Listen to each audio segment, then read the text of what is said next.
Good morning, ABC, and let me greet you a Merry Christmas at a blessed last Sunday for this year 2020.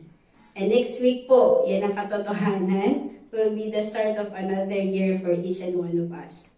Sabi nga po, maraming nangyari sa simula pa lang ng taon. Andiyan ang volcanic eruption, ang pandemic, ang lockdown, at sunod-sunod na bagyo. And recently, last Friday, nakaranas din tayo ng earthquake. Ilan lang po yan sa mga nangyari sa mundong ito. Nariyan ang mga personal din na pinagdaanan ng ating mga kapamilya, ng ating mga kaibigan, and even mga kasama natin sa church. At kahit po yung ating personal na buhay. But even when circumstances seems very challenging, painful, and seem near impossible to change, we can rest in the hope that God is working on our behalf. God has a plan, and it is good. An unexpected turnaround may be just around the corner. So sabi nga, kaya kapatid, kapit lang.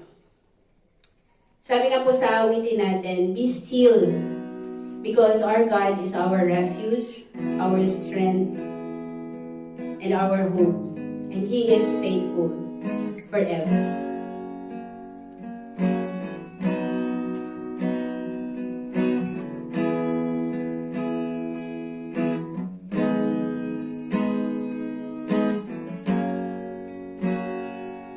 Still, there is a healer. His love is deeper than the sea. His mercy, it is unfailing. His arms are farthest far away. Let faith arise, let faith arise. Faith arise. Let's sing, church. I lift my hands to believe again. You are my refuge, you are my strength. As I pour out my heart, these things I remember. You are faithful, God, forever.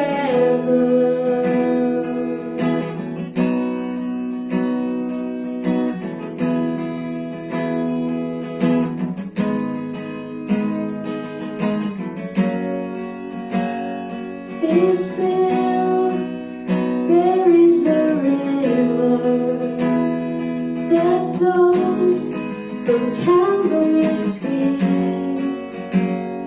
a fountain for the thirsty, to grace that washes over me. Let faith arise, let faith arise. Let faith arise. Let's sing.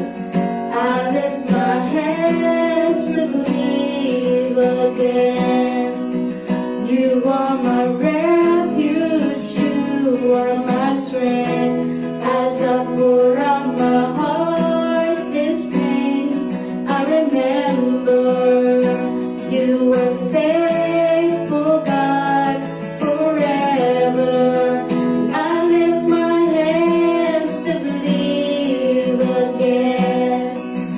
You are my refuge, you are my strength. As I pour out my heart, these things I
the crosswalk.com. Sabi pa so po doon na ways to hope in God when you feel like hopeless by Callie Logan. So let me share po yung nabasa ko dito. Hope is the belief that something beneficial is to come. The idea that what is currently seen is not the end of the story, but that something greater is ahead. Hope becomes the fuel of weary and downcast, to dare to believe that the sun will indeed come out again. For those who have lost everything, a single head to dare to believe in the hope that there is still beauty in the life to be seen, and it is coming up ahead, down the path. Hope itself is the faith that God does have plans for us, for you, and that they are good indeed. For hope is an important component of the journey. Now let me read to you po, 1 Corinthians 15:54 to 58. When the perishable have been clothed with the imperishable, and the mortal with immortality, then the saying that it is written will come true. Death has been swallowed up in victory. Where, O death, is your victory? Where, O death, is your sting? The sting of death is sin, and the power of sin is the law. But thanks be to God, He gives us the victory through our Lord Jesus Christ. Verse 58, Therefore, my dear brothers, stand firm. Let nothing move you. Always give yourself fully to the work of the Lord, because you know that your labor in the Lord is not in vain. Sabi nga po, hope in itself is the catalyst for victory. Abiding in hope means that you are choosing to abide and trust that God Himself will work all things, not just some, for the good of those who love Him, and for His purposes and glory. In times everything appears to be completely hopeless, we can confidently stand in the security that He is not finished working, and we can seek His face for guidance, and encouraging that we can list out His victories in the past. We can listen to the stories of those who have gone ahead of us with a similar journey. We can wait in the presence of the Lord, and we can expect unexpected blessings and works of God. The Lord works on your behalf for His best. So, seek His heart and never lose the lifeline of hope. Sabi nga, let us be hopeful. This is a new song, but hayaan niyo po na maging declaration na just doon sa buhay natin, doon sa naging journey natin. But this will be a testimony and a declaration that what we have right now is the hope. And that hope is what we can share dito sa mundong ito.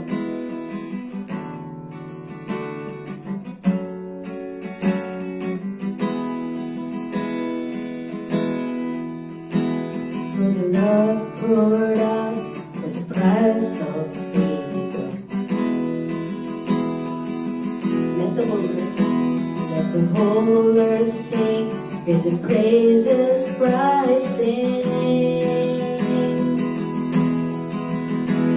We stand in awe of what you've done for us.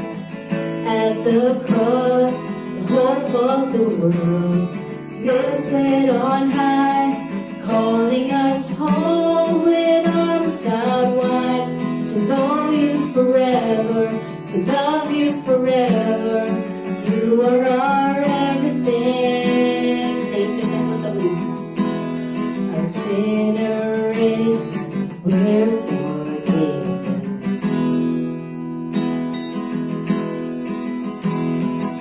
You made a way, you are ransom. We owe this life for all you've done for us. At the cross, the hope of the world, lifted on high, calling us home with arms out wide, to know you forever, to love you forever. You are our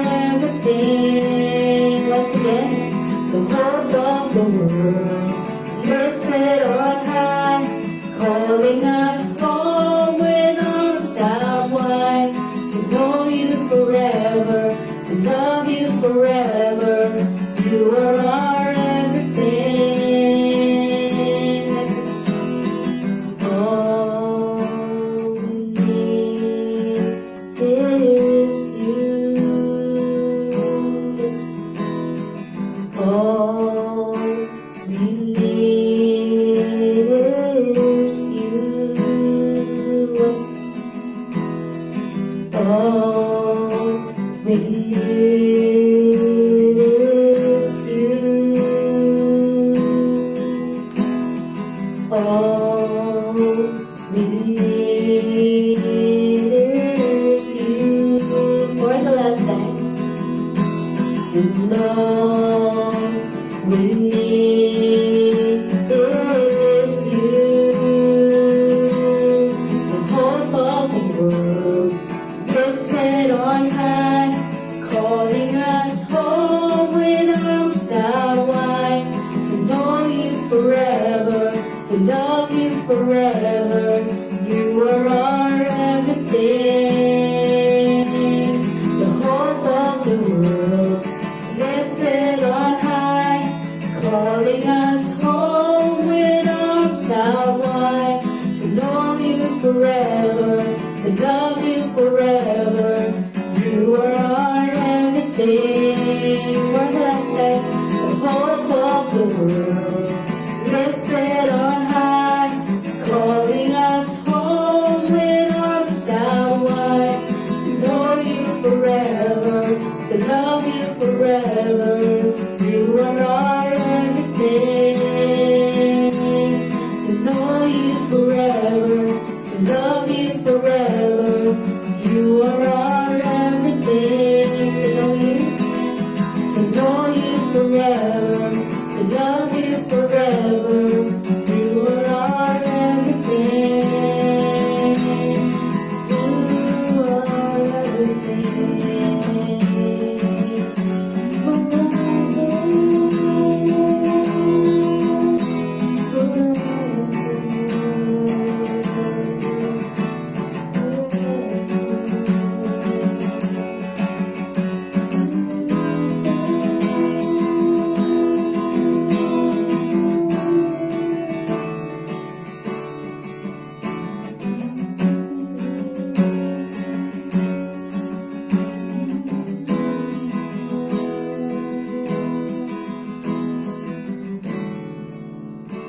For the Lord, our hope is in you, O God.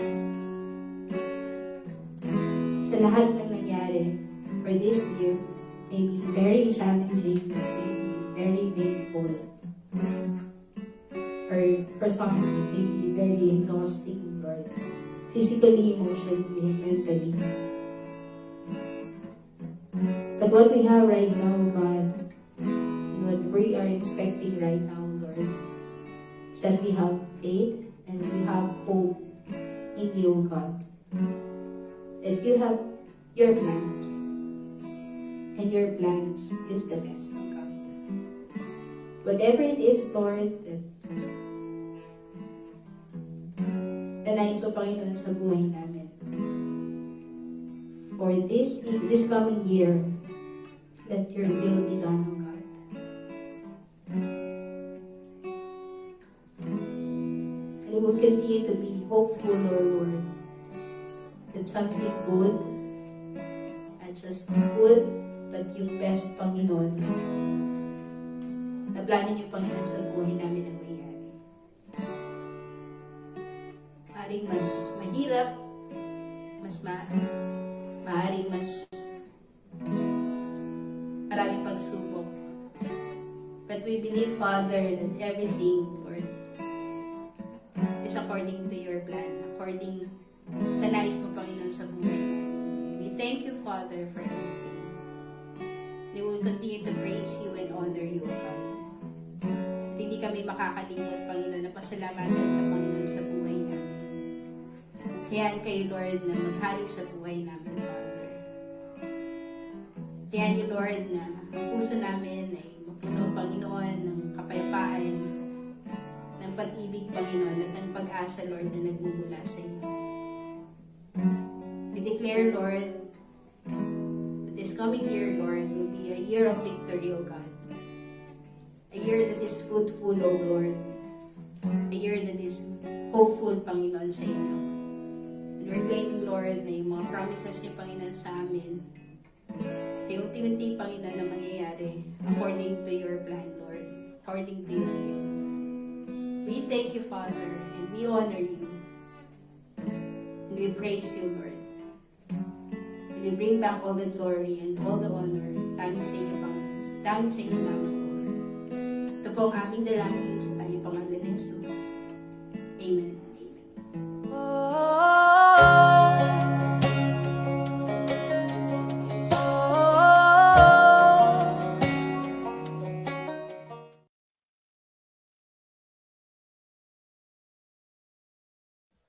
Good morning, a blessed church. Paumanhin po sa mga technical difficulty na na-encounter natin kanina. Welcome to our second service. At sana po kayo masigasig pa rin na ibigay sa Panginoon ang nararapat sa Kanya, papurit pagsamba ngayong mga tagpong ito. Samahan niyo po ako sa pagbasa ng Kanyang salita sa 1 Peter chapter 1 verses 1 to 5. Again, 1 Peter chapter 1 verses 1 to 5.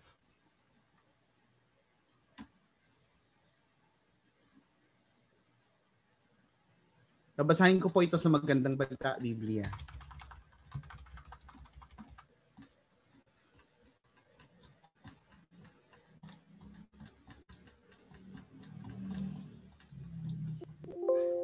First Peter 1:1 to 5. Ano man po ang version na hawak ninyo, okay lang po yan.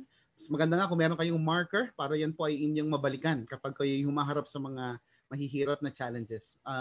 I pray that this message will be a blessing to your hungry souls. Basahin po natin itong 1 Peter 1:1 to 5.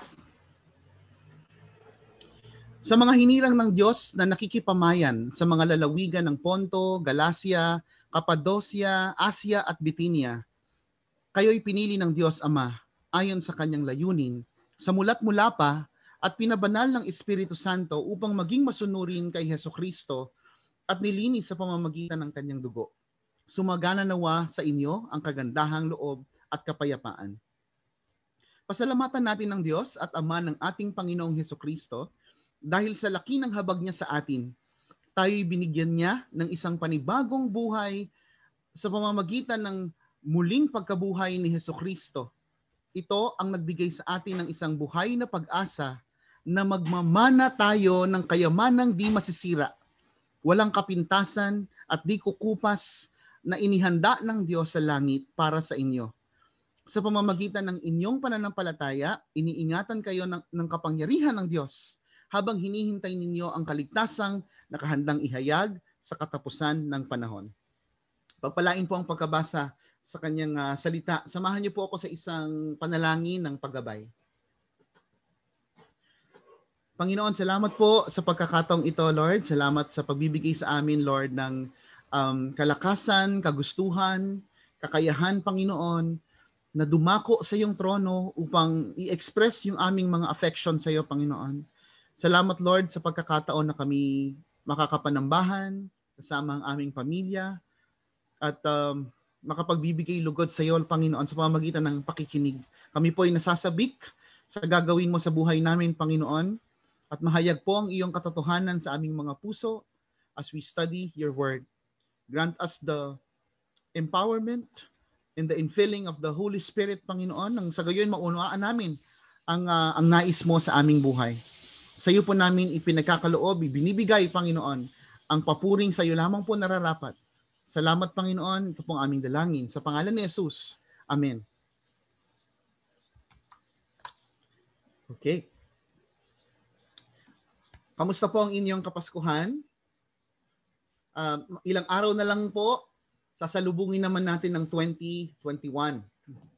At sa pagharap po natin sa 2021, sa palagay ko, merong dalawang bagay na hindi nawawala. Taon-taon, sa tuwing magtatapos ang taon, meron tayong inaasahan na dalawang bagay na palagian nating nakikita sa telebisyon. So first of all, yung tinatawag nating forecasts.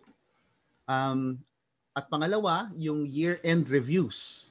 Pag sinabi nating forecast, inaasahan po natin na sa ating pagsalubong sa mga bagong taon, merong mga tagapagsalita na magpapahayag ng mga possible scenarios, mga posibilidad na pangyayari sa susunod na taon.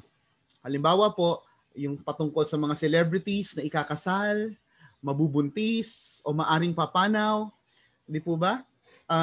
Yung results ng election, ang presyo ba ng bilihin ay tataas, bababa, ang stock market, paano na kaya, ano-ano ang lagay ng ating ekonomiya. So napakaraming bagay ang maririnig natin as part of this year-end forecast or in preparation for the coming year. At yung isang bagay, yung tinatawag nating year-end reviews, parang di naman nakaka-excite na yung year-end reviews, ano?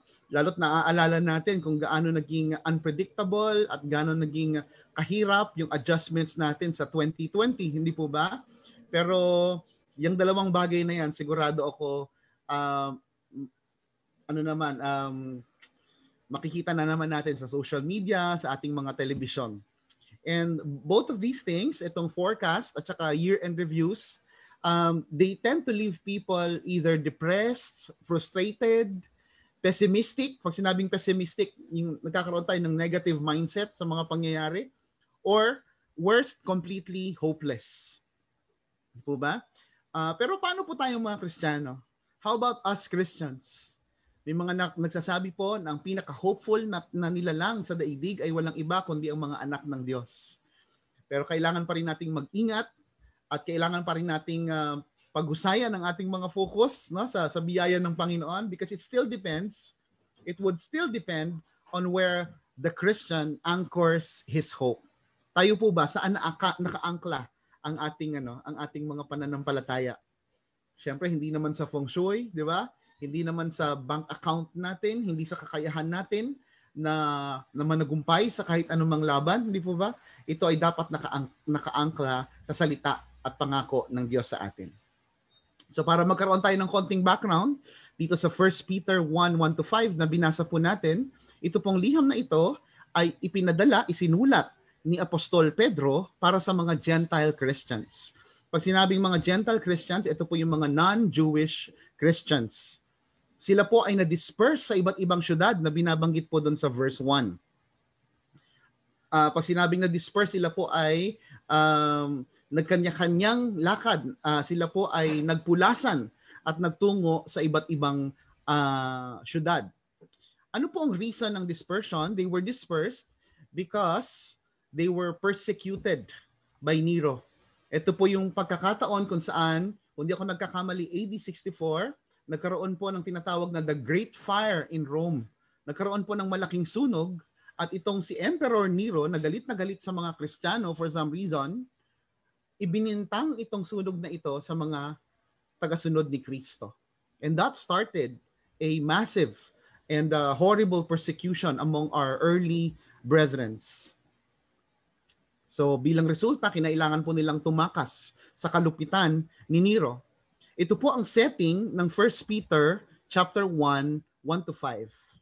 Okay? Peter talks about the living hope amidst the persecution that the church is going through at that moment. At sa kanyang opening words, makikita mo natin sa verse 1, Actually, verse 1-5 is just the opening of that entire book. We find 3 solid truths to anchor our hope for the new year.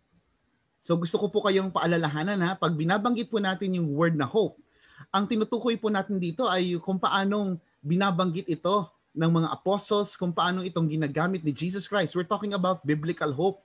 Kasi po yung worldly hope, yung typical na pagkakagamit natin sa daigdig, we use that word hope to denote or to imply uncertainty. Kapag hindi tayo sigurado, ang sinasabi natin, I hope so, hopefully, ginagamit natin itong word na ito kapag hindi tayo sure. But when we talk about biblical hope, ginagamit natin yung word na hope because we are 100% sure. Okay? Ito po ay nanggaling sa salitang, naalala niyo pa po ba? Last Sunday? Hope equals elpis, nang ibig sabihin ay sure expectation. Christians like you and I, we hope not because we are not sure. We hope because we are sure of God's promises. We are sure of His Word. So, ang implication ng hope kapag ginagamit natin bilang mga anak ng Diyos, we use it to imply, to denote, to express certainty in God's promises. Okay? So yan po ang malaking kaibahan. Now, pag-usapan po natin yung tatlong mahahalagang katotohanan o kadahilanan kung bakit ang ating pag-asa ay matatag. Okay? Makikita po natin yan dito sa ating main text, 1 Peter 1:1-5. So let's begin. We can be hopeful still because our God is merciful. We can be hopeful still because our God is merciful. That's what we see in verse 3. Ang sabi, "Blessed be the God and Father of our Lord Jesus Christ. According to His great mercy, He has caused us to be born again to a living hope." Okay? Yung word na He has caused us, we will linger on that in a while. Pag-uusapan po natin yan, napakahalagang bahagi ng text na ating pag-aaralan. Okay? Yung mercy at saka ang grace, magkaibang bagay po. Tatandaan po natin palagi. Yung grace, ang inaddress po noon ay yung ating mga kasalanan. Na sa kabila ng ating makasalanang estado, the Lord chose to be gracious on us, to be gracious upon us. Diba? The Lord chose to give us favor, undeserved, unmerited favor. So, grace addressed yung pinakamalaki nating problema, walang iba kundi yung sin. So, ano naman ang ina-address ng mercy? Mercy addressed the consequence or the punishment of sins. Okay? So, yan po ang kaibahan ng dalawang yan, mercy and grace. At ang sabi po sa atin dito sa text na binasa natin, God's mercy is so great that it caused us to be born again. Napakalawak, napakadakila ng habag ng Diyos, kaya tayo isinilang na muli sa Espiritu. Okay? Even in John chapter 3 verse 3, we see that. Kung kailan kinakausap ni Jesus si Nicodemus, no? We ought to be born again. Okay? If we want to see the kingdom of God, to enter the kingdom of God, one must be born again from the lips of Jesus Himself. We were born again to a living hope, buhay na pag-asa. Mga kapatid, meron pong malaking koneksyon ang pagiging merciful ng Diyos at ang pagiging hopeful ng tao. Okay, yan po ay magkadikit, yan po ay magkaugnay. Kahit nga po sa Old Testament, the prophet Jeremiah, nang makita niya ang pagbagsak ng kanyang pinakamamahal na bayan ng Judah, okay, he lamented. Pag sinabing he lamented, he cried out loud. Siya po ay tumangis. Pero sa kabila ng kanyang pagtangis, ang sabi ni Jeremiah, he remembered one thing. And that one thing that he remembered gives him hope. Ano po yan? Makita natin yan sa Lamentations 3:21-23. Lamentations 3:21-23. Ang sabi niya, "But this I call to mind, and therefore I have hope. The steadfast love of the Lord never ceases. His mercies never come to an end. They are new every morning. Great is your faithfulness." So malamang yung iba sa inyo kumakanta ngayon ng steadfast love of the Lord never ceases. Dito po yan ang galing sa statement ni Prophet Jeremiah. So nung naalala niya ang pag-asang hatid ng kanyang Diyos, na nakaugnay, na nakaangkla sa kanyang steadfast love and mercy that never ends, sapat na yung kadahilanan para siya ay manahan, para siya ay umasa. May nakapagsabi po, siguro narinig nyo na rin, na ang bawat araw na tayo po ay gumigising, ito po ay patunay na ang Diyos ay talaga namang mahabagin.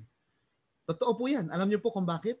Kasi sa kabila ng katotohanan na sa ating mga isipan, nag-entertain tayo ng mga negative thoughts, ng mga evil thoughts, Yung mga desire natin ay patungkol sa mga bagay-bagay na hindi kinalulugtan ng Diyos. Sa kabila ng mga masasamang isip, masasamang nababanggit natin, masasamang nagagawa natin, ang tanong kapatid, bakit buhay pa tayo ngayon? Bakit tayo ay nakakapagpatuloy pa rin? Alam niyo po ba lahat ng kasalanan na ginagawa natin ay public in the sight of God? Ibig sabihin wala tayong pribadong kasalanan na ginagawa. Lahat ng kasalanan na ginagawa natin sa harapan ng Diyos na nakatatalos ng kaibuturan ng ating mga puso at nakakaalam perfectly kung ano ang tumatakbo sa ating mga isipan. He sees everything. This holy, holy, holy God, this righteous and purely good God sees everything that we do. But despite that, He remains merciful. Ito po ay patunay sa kadakilaan ng habag na mayroon ang Diyos sa atin. Kanina lang pong umaga, mayroon na naman po akong nakitang bad news kung saan yung isang tatay ay binigti yung kanyang dalawang anak, isang 3-year-old, isang 1-year-old. Ilang araw bago itong balitang ito, nakabasa tayo o nakapanood tayo ng video kung saan yung pulis ay binaril yung mga walang kalaban-labang 52-year-old kasama ng kanyang anak, hindi po ba? So, karimari-marin. We ought to realize, mga kapatid, itong mga bagay na nakikita natin, itong mga karimari-marim na krimen na ating napapanood, nakikita sa social media, hindi po ito produkto ng new normal. This has always been the norm. Ever since the beginning of the earth, kapatid, dapat nating maalala that Cain killed his own brother. Ito po ay patunay doon sa ating walang habas na pagsalangsang. Tayo po ay totally depraved. Tayo po ay talagang lubos na makasalanan na kung hindi tayo pipigilan, gagabayan at babakuran ng Panginoon, meron tayong tendency lahat na maging ubod ng sama. Pero sa kabila ng ating kawalan ng kabanalan, kawalan ng katuwiran, the Lord continues to grant mercy upon us. He's merciful to us. Verse 3, ang sabi, we were born again to a living hope according to God's mercy. According to God's mercy. So yung being born again, yung ating pagsilang na muli sa Espiritu, ay kaloob ng Diyos. This is a given ability to respond to the gospel of salvation. Ang Diyos ang nagbigay sa atin ng kakayahan na tumugon sa kanyang mabuting balita. Ang tawag po ng mga theologians diyan ay regeneration. And even the prophet Ezekiel in the Old Testament talks about that, mga kapatid.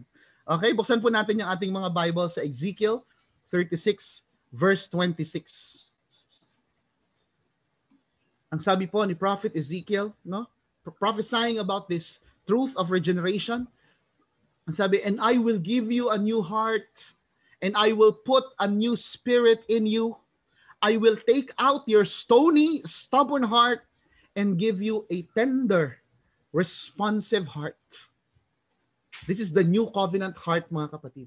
Pinangako ito ng Panginoon, Old Testament pa lang, that the time is coming when the Holy Spirit will do its divine task of regenerating the hearts of men. Labas po sa kakayahan ng banal na Espiritu na baguhin, pakialaman ang ating puso. Wala po tayong kakayahan na lumapit sa Diyos. Mawawalan tayo ng kagustuhan na siya'y bigyan ng lugod.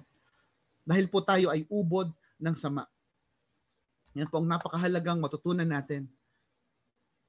So, sabi ni Jesus Christ sa John 3:3, we talked about a while ago, unless we are born again, we cannot see the kingdom of God. Unless the Holy Spirit touch your heart and your soul, your spirit, we cannot see the kingdom of God. So, ang ibig po sabihin ng born again dito ay hindi pagsapi sa isang church membership, no? Jesus is not talking about that. Apostle Peter is not talking about that. He's talking about the task of the Spirit in changing, transforming our hearts according to His will. Okay? Yung tinatawag po nating pagiging born again, ito po ay yung pagkakaroon natin ng kakayahan na tumugon, maunawaan ng kanyang spiritual truth na maghahatid sa atin sa totoong repentance, totoong pagtalikod mula sa kasalanan. Yan po ang ibig sabihin ng pagiging born again, mga kapatid. Pwede kang maging member ng isang Christian church, but if your heart is not truly regenerated, if your heart is not truly repenting from your sins and turning to God for help, for His mercy and grace, then you're not really born again. Yan po ang katotohanan ng salita ng Diyos, mga kapatid. And by this we believe na ang nauna po talaga ay hindi faith. Ang faith po ay produkto ng regeneration, mga kapatid. Okay? Kaya po tayo nanampalataya kasi naunang umakto ang Panginoon sa ating mga puso. And without that, we can never have faith. We can never have genuine faith. At ang sabi po dito ni Pedro, ni Apostol Pedro sa ating binabasa, ano po ang nag-cost ng ating pagiging born again? Ang sinasabi niya, it is not by your own kindness, it's not by your own doing, it's not by your own acts of holiness, no? But according to the great mercy of God. Kinakailangan munang mahabag ang Diyos bago tayo makatugon sa kanyang ebanghelyo. So tayo pong mga mananampalataya, we are merely recipients of God's mercy. At nung tayo po ay maniwala, manahan, maglagak ng tiwala kay Kristo, binigyan po tayo ng buhay na pag-asa. We have been granted the living hope. Kaya po living because first of all, it is anchored on God's unending mercy. Kaya mga kapatid, since God is merciful, we can be hopeful still despite the challenges that await in 2021. Let's go to our second point, still in verse 3. We can be hopeful still because our mediator is alive. Our mediator is alive. Yung pag sinabing mediator, tagapamagitan. Si Jesus po ang tagapamagitan ng tao patungo sa Diyos. Ang sabi po sa verse 3, He has caused us to be born again to a living hope through the resurrection of Jesus Christ from the dead. Ito po ay napakahalagang bagay. Napakahalagang bagay na yakapin natin. Napakahalagang katotohanan na paniwalaan natin sa ating mga buhay na si Jesus, ang ating tagapamagitan, ang ating tagapagligtas ay nabuhay. Ano po ang kabuluhan nito sa ating pananampalataya, sa ating mga buhay? Kasi mga kapatid, if Jesus remained dead, then the apostles were liars and our faith is in vain. That's what we see in 1 Corinthians 15, 14 to 15. Kung hindi nabuhay muli si Jesus, ang ibig sabihin sinungaling ang mga apostol at ang ating pananampalataya ay walang saysay. Kung hindi po muling nabuhay si Jesus, mananatili po tayong makasalanan sa ating mga estado at walang totoong kapatawaran. Wala tayong totoong kapatawaran mula sa Diyos. Mananatili tayo sa ating estado bilang masama at bilang mga makasalanan at karapat-dapat sa parusang naghihintay para sa mga makasalanan. Kung si Jesus ay hindi muling nabuhay. If Jesus remained dead, those who have died as Christians have perished. They are lost. Ang sinasabi po ni Apostol Pablo sa 1 Corinthians 15, kung hindi nabuhay muli si Jesus, ang ibig sabihin nun, nagsayang ng pagod, nagsayang ng buhay, nagsayang ng panahon yung mga naunang Kristiyano sa atin.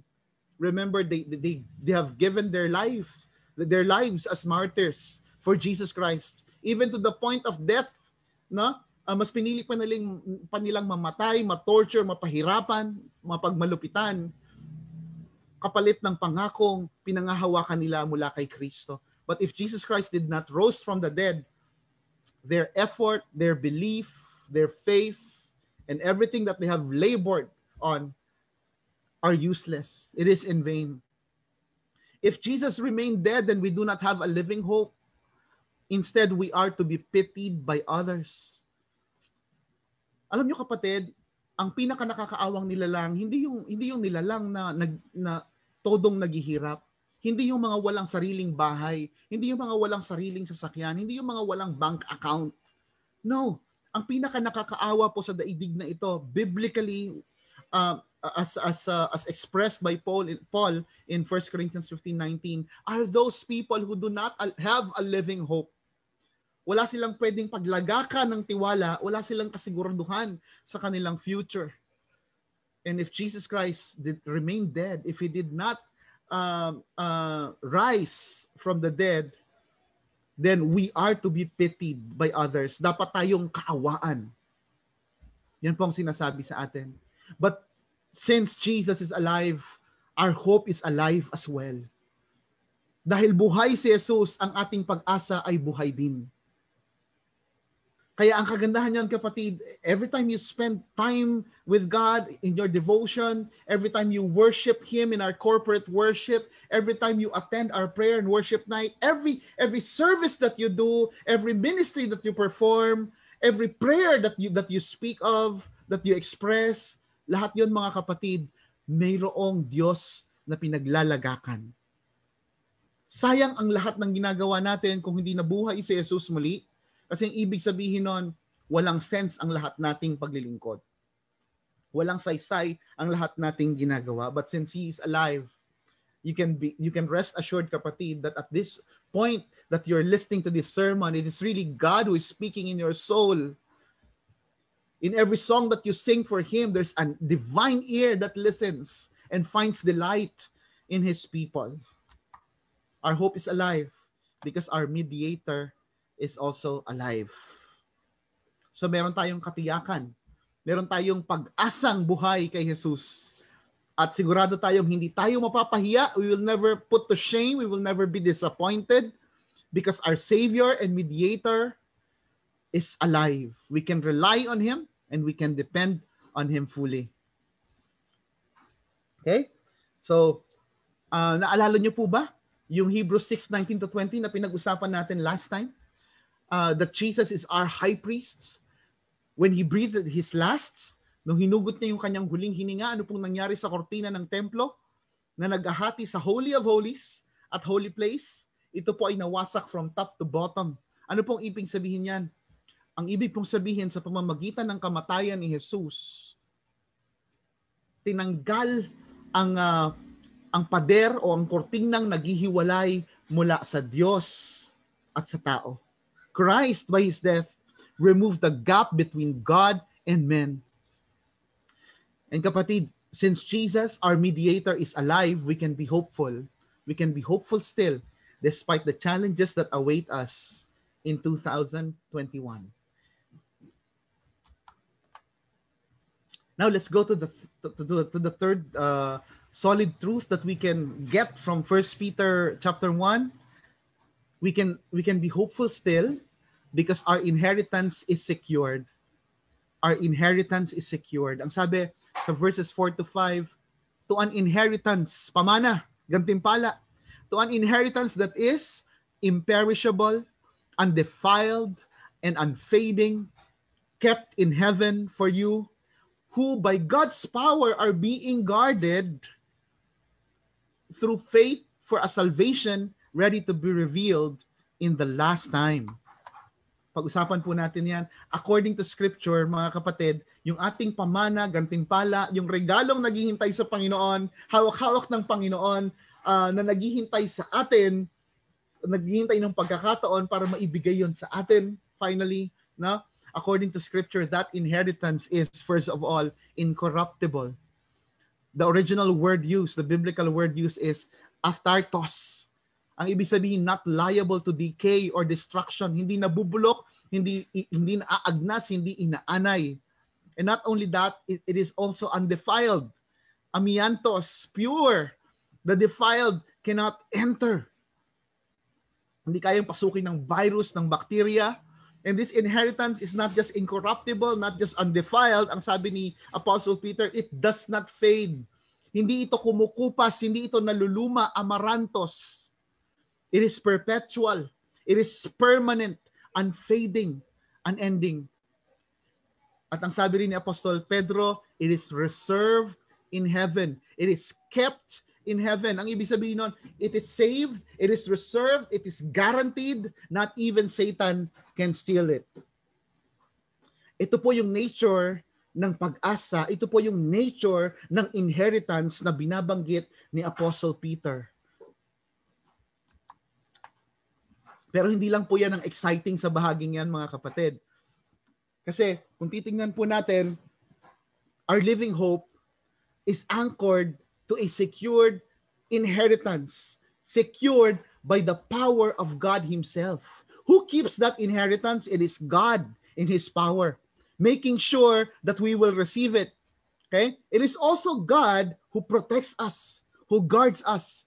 That's the best thing, mga kapatid. Pagtuunan po natin ng pagkakataon yung usapin na yan, the best thing about it is it comes with a protection order. Hindi lang ito ini-insured, okay, kundi ina-assure ng makapangyarihang Diyos. Paano po 'yon? Yung word po na being guarded sa verse 5, okay, denotes a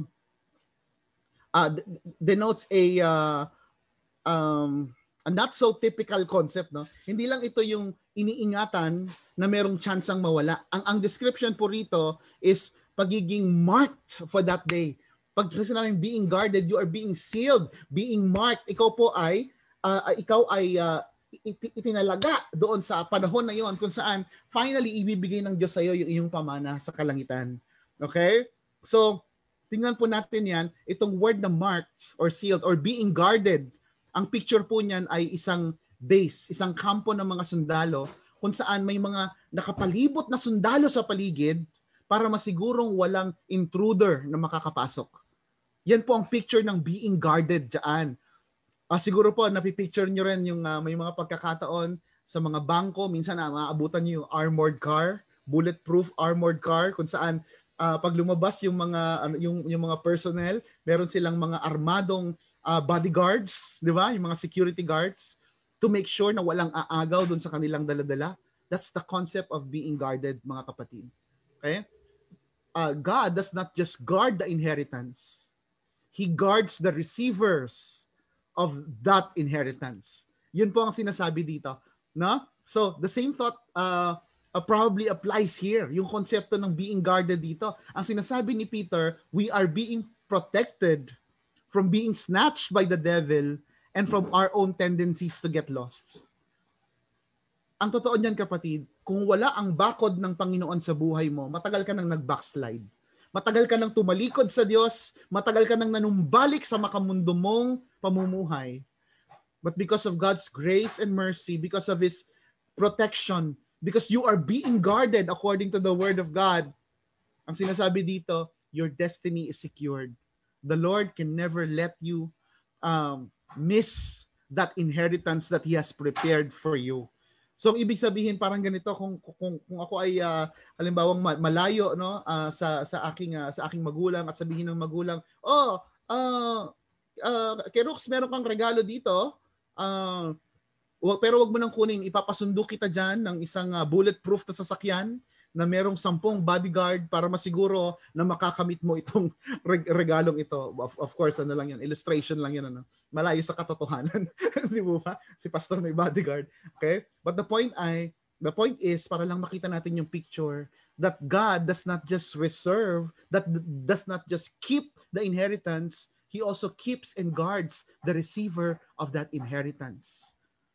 That's what you see in the Word of God, kapatid.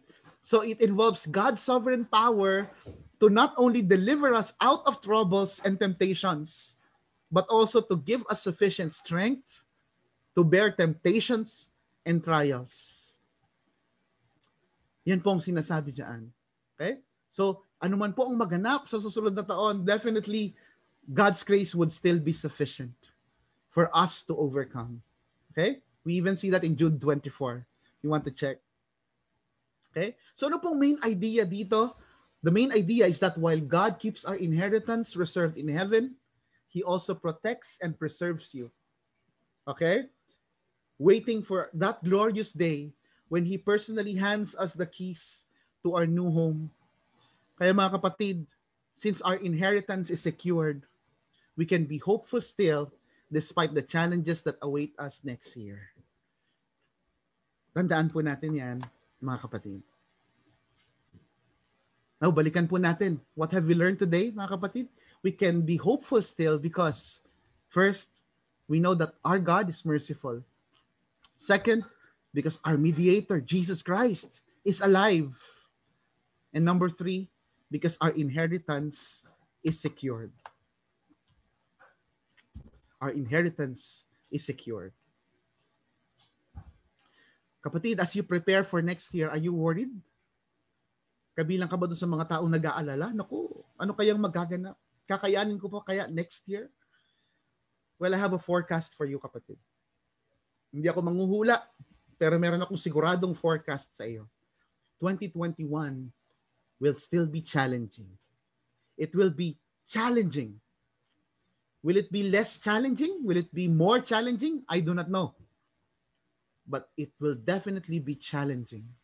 Challenging enough that you would need God's help every day, every step of the way to come out victorious of it. But one thing is guaranteed, mga kapatid. Tayong mga anak ng Diyos, one thing is guaranteed. Tayong mga anak ng Diyos ay merong unending supply ng kanyang mercy, unending supply ng kanyang dunong, unending supply ng kanyang habag, ng kanyang biyaya, unending supply ng kanyang protection. The Lord is already ahead of us. The Lord has already gone before us. We are secured even in 2021, kapatid. So you can be hopeful still despite every challenge that awaits. Sa pamamagitan po ng mga katotohanan ito, each day we can still be hopeful, we can still be peaceful and joyful. So no matter what we are facing, however bitter, however tough, kapatid, kapit, hang on tight. Sabi nga ni Donna, kapit lang. Okay? But it is also important to note na hindi lang ikaw ang nakakapit. God keeps you. God secures you. You are guarded for that inheritance. So you can remain hopeful because God got you covered from here and for tomorrow. Praises be unto Jesus for the secured hope that we have in Him. Samahan niyo po ako sa isang maikling panalangin ng pangwakas. Panginoon, salamat po sa iyong salita. Salamat po sa iyong pangako, Panginoon. Panginoon, palitan niyo patuloy ng inyong salita, ng inyong pangako, ang mga takot, pangamba, bagabag, pag-aalala na mayroon kami sa aming mga puso. Yes, 2021 may be as unpredictable as 2020, but we are never afraid because we have a living hope in Christ. You promised us living hope, Panginoon. Ang endpoint ng lahat ng ito ay matagumpay. Ang endpoint ng lahat ng aming mga karanasan bilang iyong mga anak ay katagumpayan at pagkamit ng mga pangako na iyong binitawan para sa amin. Lord, patuloy mo kaming turuan na manahan sa iyong mga pangako, sa iyong lakas, sa iyong habag, Panginoon, as we face this coming year. Lord, we ask for your great mercy that you would continue to bless us. You would continue, Lord God, to guard us. May we remain faithful, Lord God. Continuously, Lord, by your grace and for your glory. We give you all praise and honor, Jesus. You deserve it. Amen. Amen.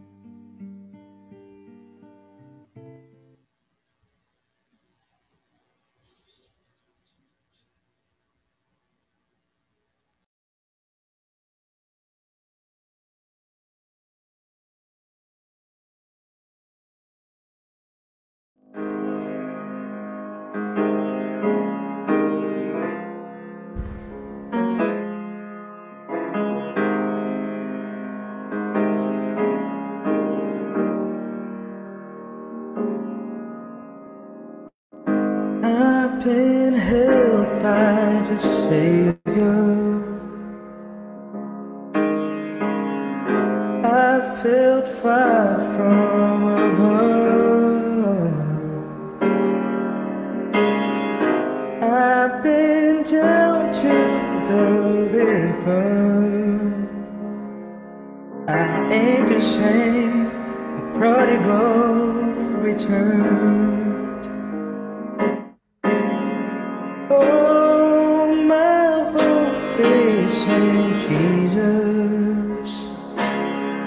Thank God that yesterday's gone.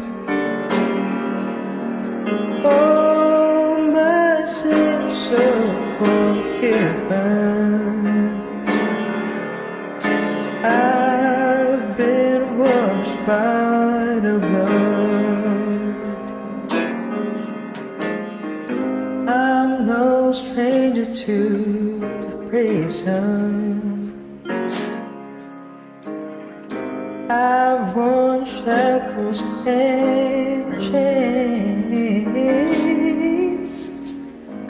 I've been freed and forgiven. Yes, I have, and I'm not going back. Never be the same. That's why I sing, oh, my hope is in Jesus. Thank God that yesterday's gone. Yes, all my sins are forgiven.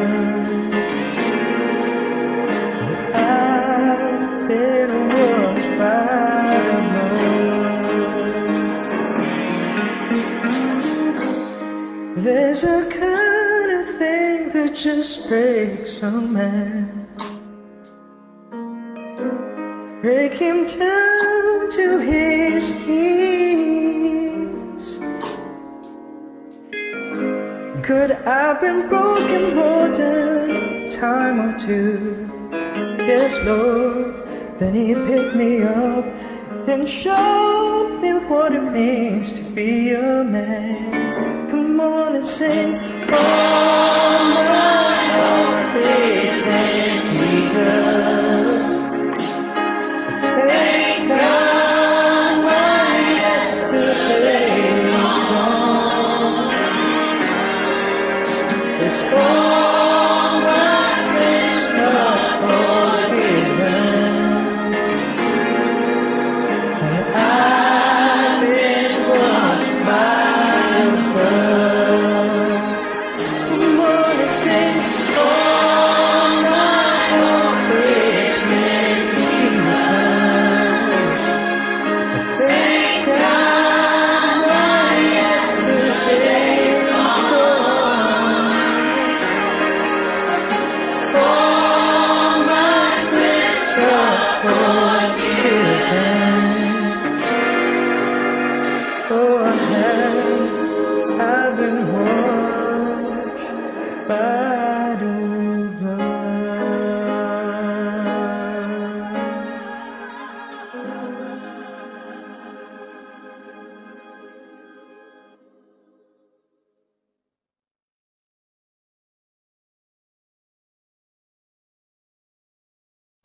Mga kapatid, itaas po ninyo ang inyong mga kamay bilang simbolo ng pagtanggap ng pagpapalang nagmumula lamang po sa Panginoon.